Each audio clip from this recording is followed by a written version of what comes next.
Mark Berry is a pioneer minister, a title the Church of England gives to people who are ministering in places where the church finds it hard to work. Mark lives and works in Telford, a new town built in the 1960s near Birmingham. He is trying to find ways of sharing his Christian faith with those who would not normally enter a church building and are not part of a church community.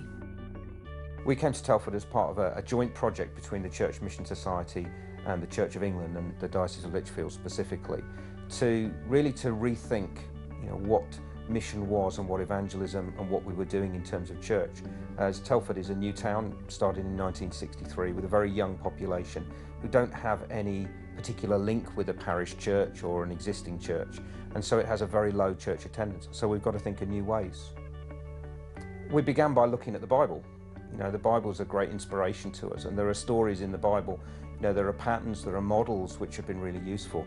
I guess the first one that really inspired us as we moved into this town that we didn't know was Luke 10, when Jesus sends out the disciples. He sends out the 72, and he gives them some really clear instructions, which is just go in pairs and go into the towns and knock on doors. And where there's a person of peace who welcomes you in, return that peace, live with them, share in their hospitality, and share the good news, share the stories. Well, in 18 months, it feels like a short time really. We started off by really trying to get involved in community.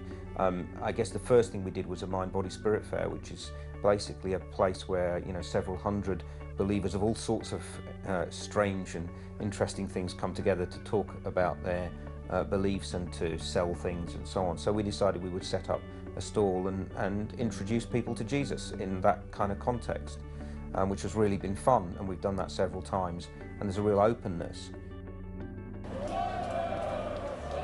The football club, a real heart of the community, a community-owned football club, where we've got involved in, we're season ticket holders, we go to home games, away games, we're part of the trust.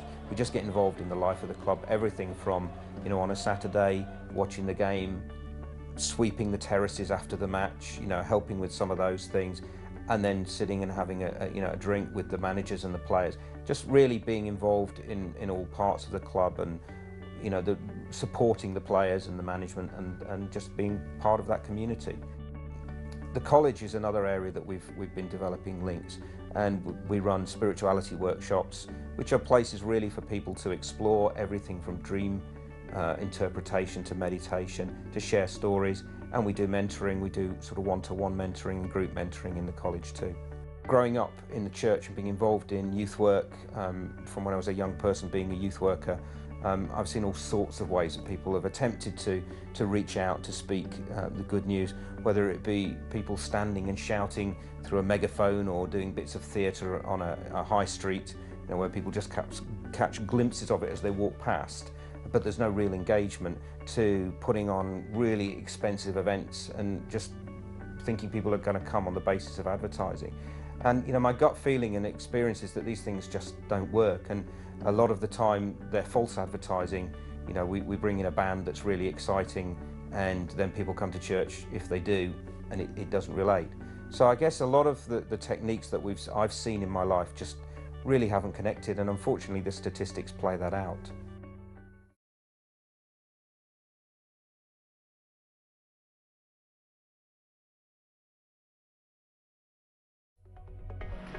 I think we've got to start in terms of mission, of evangelism, of reaching out, of changing society, I guess in the way that Jesus started, which was all about relationships, building deep relationships, serving people, working with people, getting to know them and to love them, not judging them, not shouting at them, but understanding who they are and their needs, their spiritual questions and their struggles. So I think the first place to start in terms of mission or evangelism is relationships. One of the other things that we've really been working on in the last 18 months is developing what it really means and wrestling with what it really means to be community. Our vision is to share life, as Paul says in 1 Thessalonians 2, with the people, and to be part of that, the wider community. So if we're going to have that level of openness and honesty, sharing what Jesus has done and our struggles and our questions with people, then we need to have that with each other too.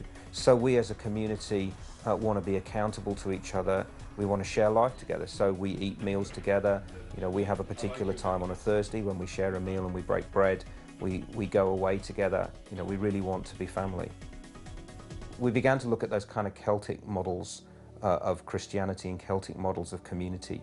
And we hit on one particular person who was an abbot called Brendan, who's become known as Brendan the Navigator, because he, after a period of sort of visioning and praying and meditating, set sail across the Atlantic and sailed the 5,000 plus miles in a leather boat with no way of steering, no way of guiding, just trusting God to lead him and his little community on that boat in God's creation, and seeing the world as a great place and as God's place, and joining God and allowing God to lead us and guide us on that journey. So that great risk of setting sail without all of those structures that, you know, we're used to, that was a great inspiration.